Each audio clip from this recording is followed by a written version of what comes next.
Hello everyone, মই ধ্ৰুৱজ্যোতিৰাজ খোৱা আন এটা ভিডিঅ' লৈ আহিছোঁ তোমালোকৰ ওচৰলৈ আৰু এই ভিডিঅ'টোত আমি আলোচনা কৰিম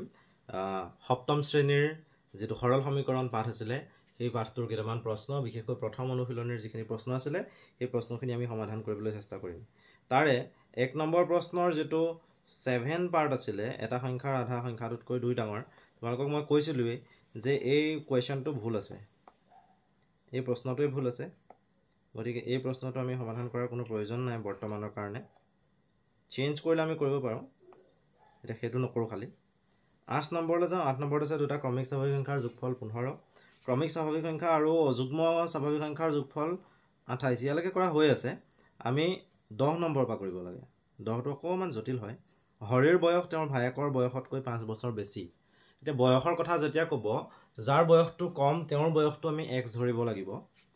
সকলো ক্ষেত্ৰতে বা প্ৰায়বোৰ ক্ষেত্ৰতে তেনেকুৱাই আমি কৰিব লাগে। গতিকে ভায়েকৰ বয়সটো আমি ধৰি ল'ম। যদি ধৰি লোৱা এনেকুৱা কথাটো, তোমাৰ ভাইটিৰ বয়স আজি 5 বছৰ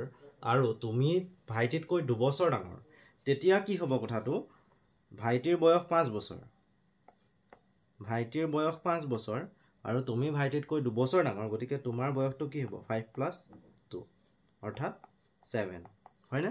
ঠিক একেদৰে যদি তোমাৰ ভাইটিৰ বয়স x বছৰ হয় আৰু তুমি ভাইটিতকৈ 2 বছৰ ডাঙৰ, তেতিয়া তোমাৰ বয়স কিমান হ'ব x + 2। ভাইটিৰ বয়স x আৰু তোমাৰ বয়স হৈছে x + 2। এনেকুৱা ধৰণৰ কনচেপ্টবোৰ প্ৰয়োগ কৰিয়ে আমি কি কৰিব লাগিব, এই প্ৰশ্নবোৰ সমাধান কৰিব লাগিব। এতিয়া হৰিৰ বয়স তেওঁৰ ভায়েকৰ বয়সতকৈ 5 বছৰ বেছি বুলি কৈছে। মন কৰা, হৰিৰ বয়স তেওঁৰ ভায়েকৰ বয়সতকৈ 5 বছৰ বেছি, গতিকে প্ৰথমতে আমি ধৰিব লাগিব হৰিৰ ভায়েকৰ বয়স। প্ৰথমতে কি ধৰিম, হৰিৰ ভায়েকৰ বয়সটো ধৰিম আৰু কিমান ধৰিম, x বছৰ ধৰা হ'ল বা লেট লিখিবা হৰিৰ ভায়েকৰ বয়স, সেই বয়সটো আমি কিমান ধৰিম, সেই বয়সটো আমি x বছৰ বুলি ধৰিম। ঠিক আছে। এতিয়া হৰি আকৌ ভায়েকতকৈ কিমান বছৰ ডাঙৰ বুলি কৈছে, বা হৰিৰ বয়স ভায়েকৰ বয়সতকৈ কিমান বছৰ বেছি বুলি কৈছে, 5 বছৰ বেছি। গতিকে হৰিৰ বয়স কিমান হ'ব, এতেকে হৰিৰ বয়স সেইটো লিখিব লাগিব আমি কিমান, x + 5। এতিয়া কথাটো হ'ল 2 বছৰ পাছত হৰিৰ বয়স ভায়েকৰ বয়সৰ 3 গুণ হ'ব। এইটো বহুত দৰকাৰী, এই অংশটো বহুত দৰকাৰী। 2 বছৰৰ পাছত এতিয়া তোমাৰ বয়স কিমান, ধৰি লোৱা তোমাৰ বয়স এতিয়া 14 বছৰ, 2 বছৰৰ পাছত তোমাৰ বয়স কিমান হ'ব, 16 বছৰ হ'ব। ঠিক সেইদৰে ধৰি লোৱা তোমাৰ ভাইটিৰ বয়স এতিয়া 10 বছৰ, 2 বছৰৰ পাছত ভাইটিৰ বয়স কিমান হ'বগৈ, 12 বছৰ হ'ব। গতিকে 2 বছৰৰ পিছত দুইজন মানুহৰে বয়স সলনি হ'ব। 2 বছৰৰ পিছত এতিয়া হৰিৰ ভায়েকৰ বয়স কি হ'ব, হৰিৰ ভায়েকৰ বয়স, এই হৰিৰ ভায়েকৰ বয়সটো কিমান হ'ব, যিহেতু হৰিৰ ভায়েকৰ বৰ্তমান বয়স x বছৰ আছে, 2 বছৰ পাছত ভায়েকৰ বয়স কিমান হ'ব, x + 2 বছৰ। বছৰটো বৰ লিখি থৈ দিছোঁ দেই। এতিয়া হৰিৰ বয়স আকৌ 2 বছৰ পাছত কিমান হ'ব, হৰিৰ বয়সতো সলনি হ'ব। হৰিৰ বৰ্তমান বয়স x + 5 আছে, 2 বছৰ পাছত হৰিৰ বয়স কিমান হ'বগৈ, x + 5 + 2, 2 এটা এড হ'ব নহয়, গতিকে আমি কি পাম, x + 7 বছৰ। এতিয়া আকৌ আমি প্ৰশ্নটোলৈ ঘূৰি যাওঁ। প্ৰশ্নটো চাবা তোমালোকে, হৰিৰ বয়স তেওঁৰ ভায়েকৰ বয়সতকৈ 5 বছৰ বেছি, ঠিকেই আছে। 2 বছৰ পিছত হৰিৰ বয়স ভায়েকৰ বয়সৰ 3 গুণ হ'ব। 2 বছৰ পাছত হৰিৰ বয়সো উলিয়ালোঁ, ভায়েকৰ বয়সো উলিয়ালোঁ, কিন্তু কথাটো হ'ল হৰিৰ বয়স ভায়েকৰ বয়সৰ 3 গুণ হ'ব। এতিয়া মই দুইটা বস্তুতে চাৰ্কেল কৰিছোঁ, ৰেড চাৰ্কেল কৰিছোঁ, চাবা 2 বছৰৰ পাছত ভায়েকৰ বয়স x + 2, 2 বছৰৰ পাছত হৰিৰ বয়স x + 7। হৰিৰ বয়সটো ভায়েকৰ বয়সতকৈ বেছি হ'ব, সেইটো তোমালোকে এনেও গম পাইছা। এতিয়া কথাটো হ'ল যে হৰিৰ বয়সটো ভায়েকৰ বয়সৰ কিমান গুণ হয়, ভায়েকৰ বয়স x + 2 আছে, তাৰ 3 গুণ বুলি কৈছে। 3 গুণ কাৰ সমান হ'ব, হৰিৰ বয়সৰ সমান হ'ব। গতিকে আমাৰ গোটেই ইকুৱেশ্যনটো আহিলে কি, 3 × x + 2 = x + 7। এইটোৱে হৈছে আমাৰ ৰিকুৱাৰ্ড ইকুৱেশ্যন বা আমাক দৰকাৰ হোৱা সমীকৰণটো। এতিয়া আমি নেক্সট প্ৰশ্নটোলৈ যাওঁ। 10ৰ পৰা যাওঁ 11লৈ। 11ত কি আছে চাবা, ৰীমাৰ হাতত থকা টকাৰ পৰিমাণ গীতাৰ হাতত থকা টকাৰ পৰিমাণৰ কিবা এটা কৈছে আৰু আমি চাম এতিয়া। এইটো মই আঁতৰাই লওঁ তেতিয়ালৈকে দেই এইটো মই আঁতৰাই লৈছোঁ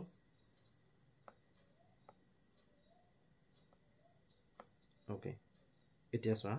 নেক্সট কুৱেশ্যনত কি কৈছে ৰীমাৰ হাতত থকা টকাৰ পৰিমাণ গীতাৰ হাতত থকা টকাৰ পৰিমাণৰ 3 গুণ গীতাৰ হাতত যিমান টকা আছে ৰীমাৰ হাতত তাৰ 3 গুণ টকা আছে সেইটো আমাক প্ৰশ্নত কৈছে গতিকে আমি সৰুটো ধৰিম গীতাৰ হাতত থকা টকাৰ পৰিমাণটো ধৰিম গীতাৰ হাতত থকা টকাৰ পৰিমাণ লেট লিখিম আকৌ গীতাৰ হাতত থকা টকাৰ পৰিমাণ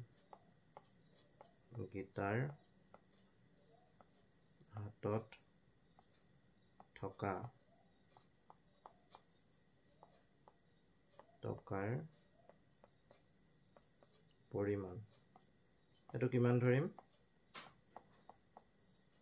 x টকা ধৰিম এতিয়া আমাক কি কৈছে ৰীমাৰ হাতত থকা টকাৰ পৰিমাণ গীতাৰ হাতত থকা টকাৰ পৰিমাণৰ 3 গুণ গতিকে ৰীমাৰ হাতত থকা টকাৰ পৰিমাণটো অলপ বেছি আৰু হেতু গীতাৰ হাতত থকাতকৈ কিমান গুণ বেছি বুলি কৈছে 3 গুণ বেছি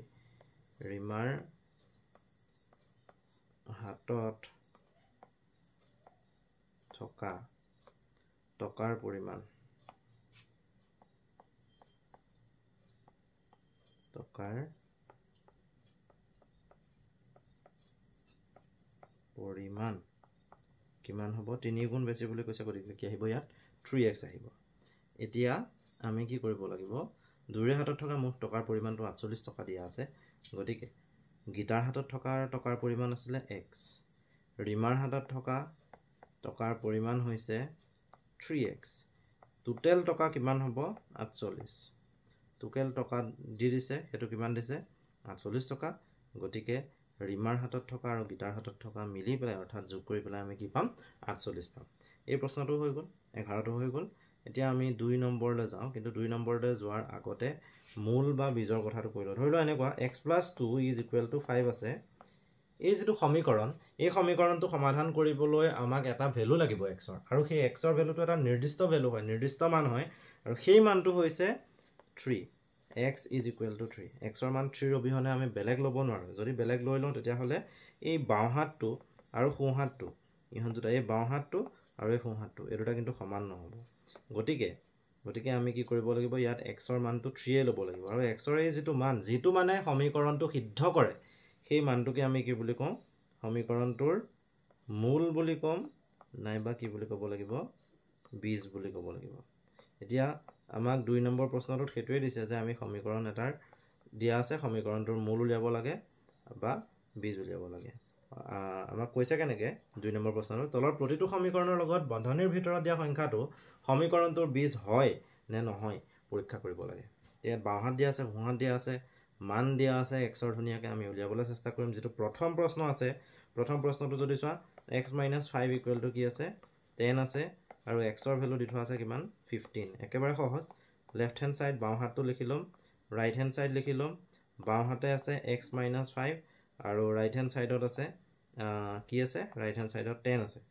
এটা x ৰ হলনি আমি 15 বহাব লাগিব 15 - 5 আৰু ৰাইট হ্যান্ড সাইডতো তেনে থাকিব হেতু খলাই থাকিব নোৱাৰো 15 - 5 কৰিলে লেফট হ্যান্ড সাইডত আমি কি পামগে 10 পাম অৰ্থাৎ আমি লেফট হ্যান্ড সাইডতো 10 পাইছো ৰাইট হ্যান্ড সাইডতো 10 পাইছো দুইটা সাইড কি হৈ আছে সমান হৈ আছে সেই কাৰণে আমি ক'ব পাৰো যে x = 15 সমীকৰণটোৰ বীজ হয় সমীকৰণটোৰ বীজ বা মূল হয় এটো আমি ক'ব পাৰিম আমি নেক্সট পাৰ্টটো লৈ যাওঁ সেকেন্ড কোৱেশ্চনটো ইয়াত 2x - 4 = 8 দিয়া আছে 2x - 4 2x - 4 = 8 আৰু x ৰ মানটো কি ল'বলৈ কৈছে 5 ল'বলৈ কৈছে লৈ পেলাই চাওঁ 2x - 4 = 8 left hand side 2x - 4 right hand side হেতু হৈছে 8 x ৰ ভ্যালু ল'বলৈ কৈছে 5 তো 2 * 5 - 4 2 5 গুণ 10 10 বিয়োগ 4 কৰিলে আমি কি পাম 6 পাম আৰু ৰাইট হ্যান্ড সাইডত আছে 8 গতিকে লেফট হ্যান্ড সাইড আৰু ৰাইট হ্যান্ড সাইড সমান পাইছো জানো লেফট হ্যান্ড সাইড আৰু ৰাইট হ্যান্ড সাইড এই দুটা সমান হোৱা নাই সেই কাৰণে x = 5 2x - 4 = 8 সমীকৰণৰ বীজ হয় বুলি কম নে নহয় বুলি কম সমীকৰণৰ বীজ নহয় বুলি ক'ব লাগিব হৈ গ'ল এটো নহয় তে আমি নেক্সট কোৱেশ্চনটোলৈ যাম ইয়াৰ পাছৰ কোৱেশ্চনটো কি আছে 13 minus y is equal to 4 plus 2y 13 minus y কৰি চাওঁ থাৰ্ড পাৰ্টটো 13 minus y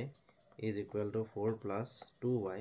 আৰু যেটো y ভ্যালু দিয়া আছে y ভ্যালু কিমান আছে 3 দিয়া আছে লেফট হ্যান্ড সাইড লিখিম রাইট হ্যান্ড সাইড লিখিম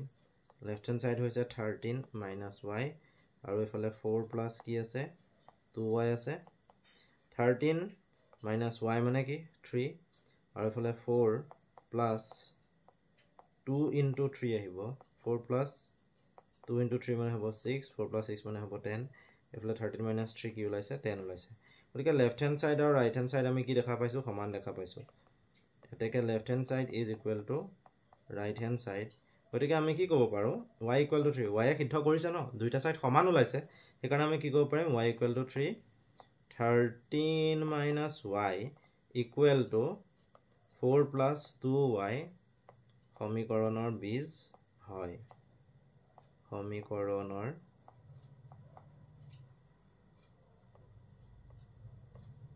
বীজ হয় বুলি ক'ব লাগিব হৈ গ'ল এটোলৈকে হ'ল তাৰ পাছত নেক্সট আমি 4 5 6 কৰিবলৈ চেষ্টা কৰিম 4ত কি আছে x/3 minus 6 x/3 minus 6 x নি মই আঁতৰাই লৈছো অলপ দেই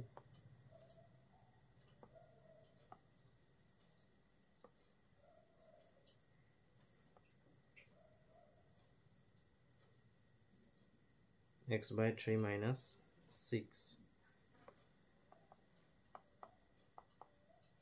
directly মই left hand side লিখিছো আৰু right hand side লিখিছো x/3 minus 6 আৰু ইফালে আছে twice x plus 2 এটো হৈছে right hand side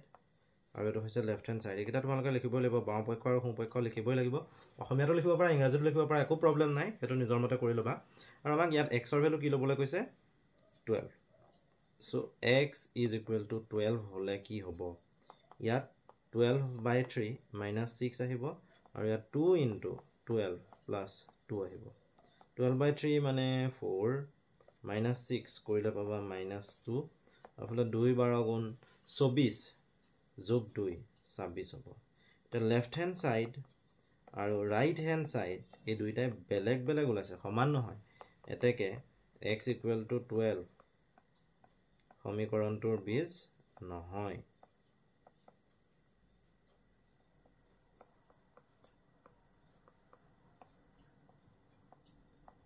নহয় বুলি ক'ব লাগিব নেক্সট লৈ যাও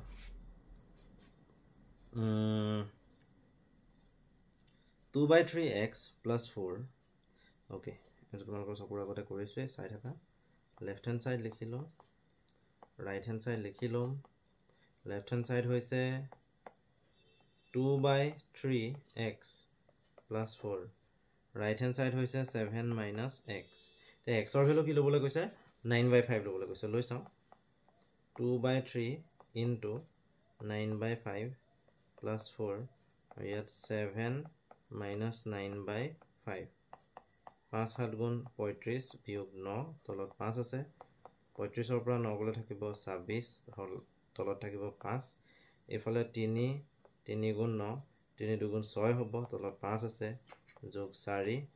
তে এলসিএম টো যদি 5 লওঁ তে 6 plus 20 আহিব 6 plus 20 মানে 26 বাই কি আছে 5 এটা তোমালোকে চোৱা লেফট হ্যান্ড সাইড আৰু রাইট হ্যান্ড সাইড দুইটা একে আহিলে যদি দুইটা একে আহিলে তেতিয়াহলে আমি ক'ব পাৰো এটাকে left hand side is equal to right hand side সমান হয় সমান হলে বীজ হ'ব নে নহব হ'ব কোনটো বীজ হয় খালি x equal to 9/5 সমীকৰণটোৰ বীজ হয়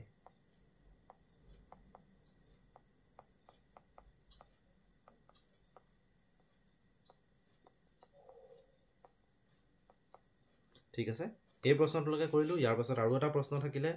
সেই প্ৰশ্নটো একেবাৰে সহজ দেই টান নহয় মই জাস্ট তোমালোকক কৈ দিছো কি কৰিব লাগিব ইয়াত তোমালোকে এটো লবা লেফট হ্যান্ড সাইড আৰু এফালে এটো লবা রাইট হ্যান্ড সাইড গতিকে লেফট হ্যান্ড সাইডত আহিব 4k minus 3 by 2 right hand side আহিব k by 3 plus 5 k value ললে 4 into 1 minus 3 by 2 4 minus 3 মানে আহিব 1 by 2 ইয়াত কি আহিব k মানে হ'ব 1 by 3 plus 5 3 5 গুণ 15 একে 16 16 by 3 ইয়াত আমি ক'বলৈ গ'লে k equal to 1 সমীকৰণটোৰ বীজ নহ'ব